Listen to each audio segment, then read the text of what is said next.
Wow, hello everyone. I didn't expect to come back to Reddit and have this much support. I didn't really plan to update at all, I just wanted to put what had happened out there and hopefully get some advice. After I wrote down all that happened, I closed my computer and kind of fell into a depression. After I posted, it hit me like a train. To the ones who think it's fake, I wish I was this creative. I'd write books instead of working a 9 to 5. I'll try to reply more on this post. I just logged back on and it was honestly too much to try and reply to every comment. Just know I read through most of them and I truly appreciate everyone's inputs, both negative and positive. So, the day after I posted, I tried to get into contact with my mother, but none of my calls were connecting. I wanted to see if she would get lunch with me, and I'd tell her everything. After about a dozen tries, I decided to get into my car and go to my mother's house. She needed to know what happened as soon as possible, even if talking about it was going to make it hurt all over again. During the drive, I thought about what I would say and how I would say it. That made me start to panic. I had to pull over twice to throw up. It's not every day you have to tell your mom that her husband is screwing your fiancé. I pulled into the driveway and sat in my car for a moment to calm down and gather my thoughts.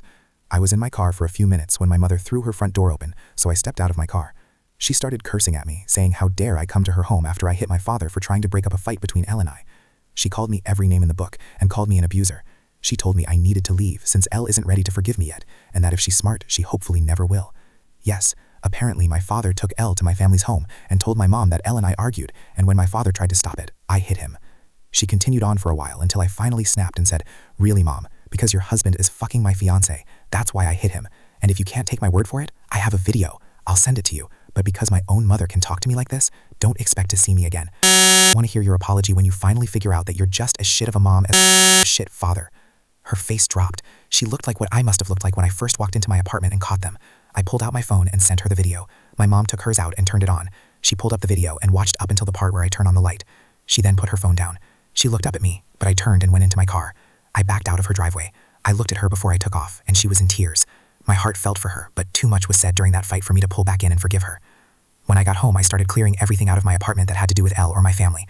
I boxed all of Elle's things up and put them next to the front door. Legally, this has been her place of residence, so I can't technically kick her out. Her name isn't on the lease. Also, she's the type of person who shies away from conflict, and if she returns, other than to pick her things up, there will be plenty of conflict. Anything that had to do with my parents, I boxed up and put into storage. Like I said in my first post, we were a very close family, but I've never had a problem cutting toxic people out of my life. I texted Elle's parents and told them calling off the engagement and told them she's been cheating on me. I thanked them for everything they've done for me. Our relationship was still building, but they were kind and supportive of me, so this just added more hurt to the mix. I finished by asking if they would come pick up all of her belongings. I haven't gotten a response from them yet, but I'm hoping they come grab her things so Elle doesn't have a reason to come back here. Like, comment, and subscribe for more.